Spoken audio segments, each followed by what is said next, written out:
কৃষক দল বিশাল মিছিল আশরাফ ভাই। চট্টগ্রাম দক্ষিণ জেলা বিএনপির সাবেক সিনিয়র যুগ্ম আহ্বায়ক এনামুল হক এনাম প্রাথমিক সদস্যপদ ফেরত পাই। প্রায় 3 মাস পর এনামুল হক এনাম বিএনপির সদস্যপদ ফিরে পাওয়ানে পটিয়ার নেত্রী জাতীয়তাবাদী দল বিএনপির নেতাকর্মীদের মাঝে উৎসবের আমেজ বিরাজ করে। আর এই উপলক্ষে পটিয়ার 10 নম্বর ধলঘাট ইউনিয়ন বিএনপি নেতাকর্মীদের লয় একমত বিনিময় সভা করছি এনামুল হক এনামে।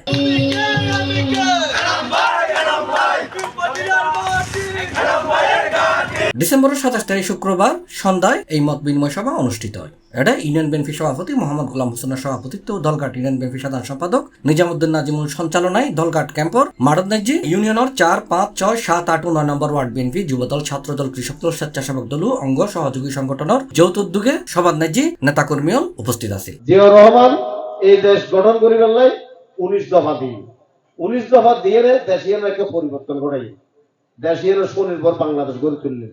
দেশের মানুষ মোটা কাপড় পরিতে কি 1-2 মুঠো চাল ভাত খাইতে কি ফ্যাক্টরি ভাত খাইতে কি গরম শান্তিতে ঘুম যেতে কি। এই যে জিয়াউর রহমানের 19 দফা থেকে বিএনপি সৃষ্টি, আজকে আমরা তার সুযোগ্য সন্তান জনাব তারেক রহমান 31 দফা দিয়েছেন।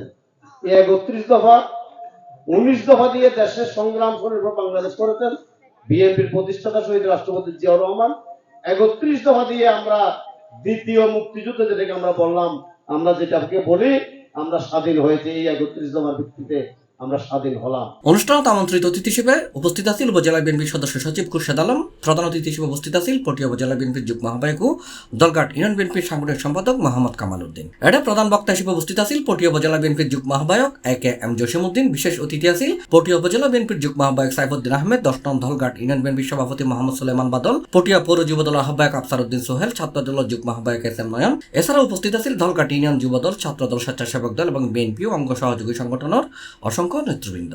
এ সময় দলীয় সদস্য পদ ফেরত ফাইয়ারে এনামুল হক এনামে হই আজ 16-17 বছর এই দলের পিছুদি শ্রম দিয়ে নিষ্ঠার সাথে হাজ করিয়ে যে ইন গজ্জি তখন এই অনুভূতি যখন প্রত্যাহার হই, এই অনুভূতি যারা সামনে আছে তারা বুঝতে পারে যে অনুভূতি কি এবার বাসা দিয়ে বুঝান খুবই দূর হয়। আমি আশা করি যে দলের প্রত্যেকটা নেতা কর্মী সকলে এবং সাধারণ মানুষ আনন্দ প্রকাশ করছি যে হারে আমি ফেসবুকে দেখিলাম বিভিন্ন উপজেলার এবং বিভিন্ন ইউনিয়নে যে তারা আনন্দ প্রকাশ করছে যে মিথ্যা একখান নাটক সাজাইয়ে যে ষড়যন্ত্র করিয়ে যে আর একখান দলীয় বামমূর্তি নষ্ট হয়ে আর ইজ্জত মান সম্মান লতে আর নষ্ট হয়ে গেছে। আল্লাহ তারা রোধ বিচার কিন্তু করিব, যারা ষড়যন্ত্রকারী কোনোদিন টিকিয়ে না পারিব, একদিন তারা বিচারিব। C+ TV Chittagong.